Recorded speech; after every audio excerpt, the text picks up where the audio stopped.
আপনারা জানেন দীর্ঘ 17 বছরের যে দুঃশাসন হয়েছিল আওয়ামী সরকারের আমলে, তার এই ধারাবাহিকতা আমাদের এই জনশক্তি রপ্তানিকাতে এক অনন্য রকমের এখানে অন্য রকমের এক ধরনের দুর্নীতি, অনিয়ম এবং অতিরিক্ত অভিবাসন খরচের মাধ্যমে এই দেশের জনশক্তি রপ্তানিতে এক বিরাট এক প্রভাব বিস্তার করেছিল।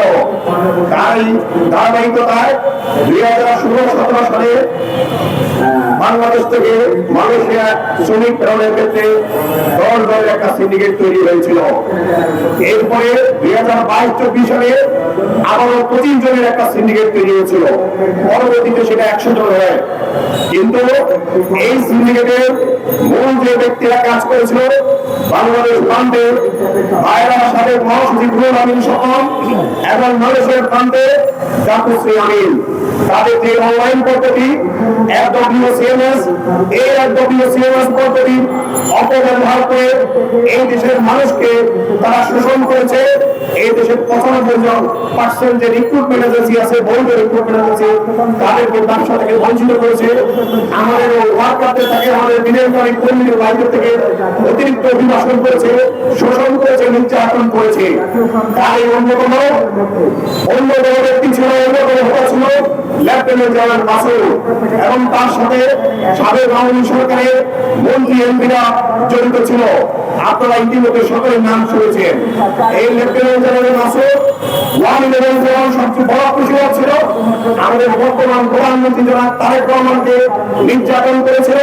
ঠিক তেমনি ভাবে এই ভাইয়েরা এই জনশক্তি রপ্তানি সেক্টরে যেই সকল আমাদের বৈধ রিক্রুটমেন্ট এজেন্সি আছে এবং আমাদের কর্মী বাইরের ঠিক একইভাবে তারা নির্যাতন করেছিল। আমরা এই লেফটেন্যান্ট জেনারেল মাসুদ ইতিমধ্যে গ্রেপ্তার হয়েছে।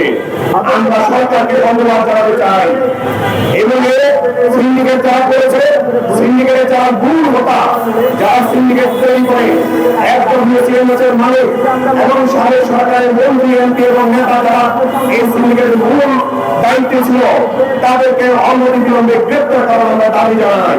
আওয়ামী লীগ সরকারকে ক্ষমতায় বসায়, আওয়ামী লীগ সরকারকে ক্ষমতায় বসানোর আগে তারা যে 18 মাস ক্ষমতায় ছিল, সেই 18 মাস বাংলাদেশের সকল ব্যবসায়ীদেরকে নির্যাতন করেছে, ব্যবসায়ীদেরকে গ্রেপ্তার করে চাঁদাবাজি করেছে, শত শত কোটি টাকা লুটপাট করেছে, হাজার কোটি টাকা লুটপাট করেছে। শুধু ব্যবসায়ীদের সাথে করেন নাই, বাংলাদেশের যত রাজনীতিবিদ ছিলেন সকল রাজনীতিবিদদেরকে গ্রেপ্তার করে জেলে ঢুকিয়েছেন, শারীরিক নির্যাতন করেছেন।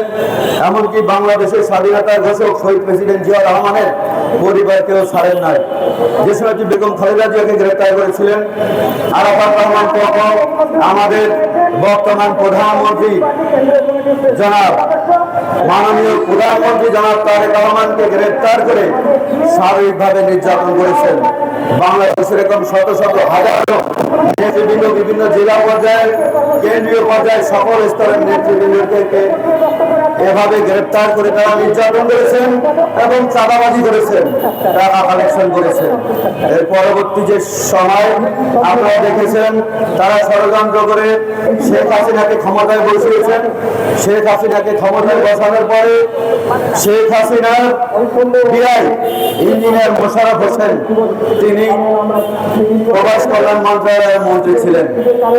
তিনি শুরু করেছিলেন, সহযোগিতা করেছিলেন এই যারা আজকে এই সিন্ডিকেটের বিশেষ করে ওই ক্যাবিনেট মন্ত্রী লোটাস কামাল সহ আমাদের বাগেরহাট জেলা, ঢাকা জেলার যিনি সভাপতি বেনজির আহমেদ সহ আরো তাদের যে গম, তার সাথে আমাদের বাইরে কিছু কুচক্রী মহল, বিশেষ করে স্বপন ক্যাটাসি জমাতের মালিক এবং মালয়েশিয়ায় বসে আছেন দাতো আমিন, তাদের সহযোগিতায় বাংলাদেশের প্রথম যে সিন্ডিকেট হয় আপনারা সবাই জানেন, মাত্র 10টি লাইসেন্স।